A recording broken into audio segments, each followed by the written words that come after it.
China's Xi Jinping recently managed to convince Congress to give him a historic third term. But outside the walls of the Great Hall of the People, resentment has been brewing against his zero-tolerance approach to Covid-19 for a while.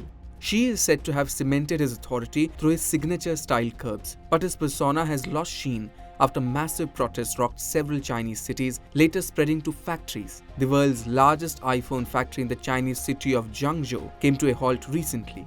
The wave of protests forced the Chinese government to take a U-turn, and it was such that the country even deactivated the national COVID-19 tracking app that kept a tab on people's movement.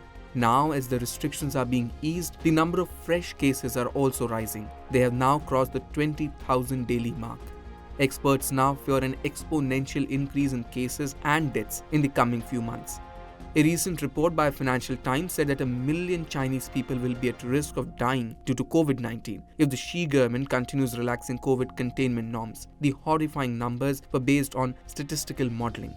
The zero-COVID policy followed by China was not well thought out. The World Health Organization had previously voiced concerns over it and said it was not sustainable considering the behavior of the virus. I think the zero COVID policy was one that should have been abandoned a lot earlier, because once we got Omicron, that has a very short incubation period, a high rate of transmission, and is able to infect people who have been vaccinated or infected before, zero COVID was no longer going to be an option.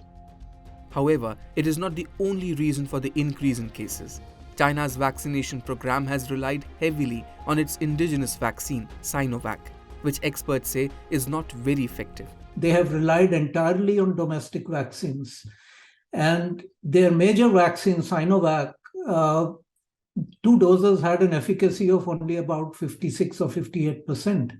But in 2 to 3 months' time, that efficacy went down to about 29%, which is practically no effectiveness in terms of protecting people from severe disease. So, I think they have very unwisely followed a policy backed up by tools that were not adequate. So are increasing cases in China a worry for India? According to the WHO, 950 million Indians are vaccinated with 2 doses. 90% of the adult population is also fully vaccinated. This undoubtedly provides a strong layer of immunity from the infection. In fact, unlike China, India's daily caseload has decreased to less than 300 a day. Daily deaths are now in single digits. Although India's vaccination reach is high, it has fallen back on booster doses that are essential for protection of the elderly and people with low immunity. India has done very well on its vaccination, but India has done very poorly on boosters. India has used high levels of vaccination, but India has also not gone for the strict zero COVID, which means that as people get infected, it's more than a booster. So what we have in India is what we call hybrid immunity, meaning immunity coming from, let's say, 2 doses of vaccines plus 1 infection. India's central government had recommended all the states to relax all COVID norms earlier this year.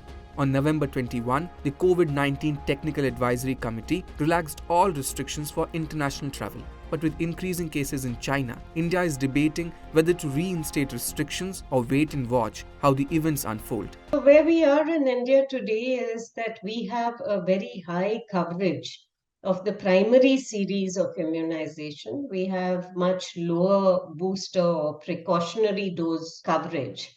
But we also know that up to about 90% of our population has had natural infection. In China, that level is very, very low. And in India, I don't think that we should go back to travel restrictions. Obviously, I think if there is a huge surge in cases in China, it makes sense to do some level of screening to see what variants are being brought into the country. Meanwhile, K. Srinath Reddy, former president of the Public Health Foundation of India, said zero COVID policy of China was an ill-fated policy that tested the patience of the Chinese people. He said mass testing alone will not help as it did during the initial period of COVID, as several people will be asymptomatic. Reddy also said that new variants will go undetected, leading to false negatives. He emphasized on the importance of masks and ventilation to reduce transmission.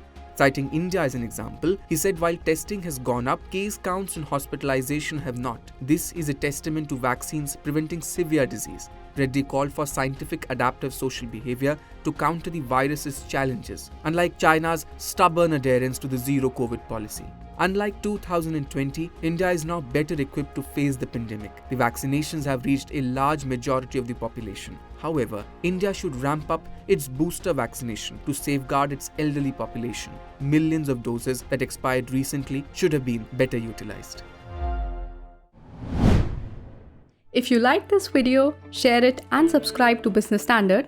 For more news, views and insights, log on to www.business-standard.com. Do also follow us on YouTube, Twitter, Facebook, Instagram, Telegram and LinkedIn.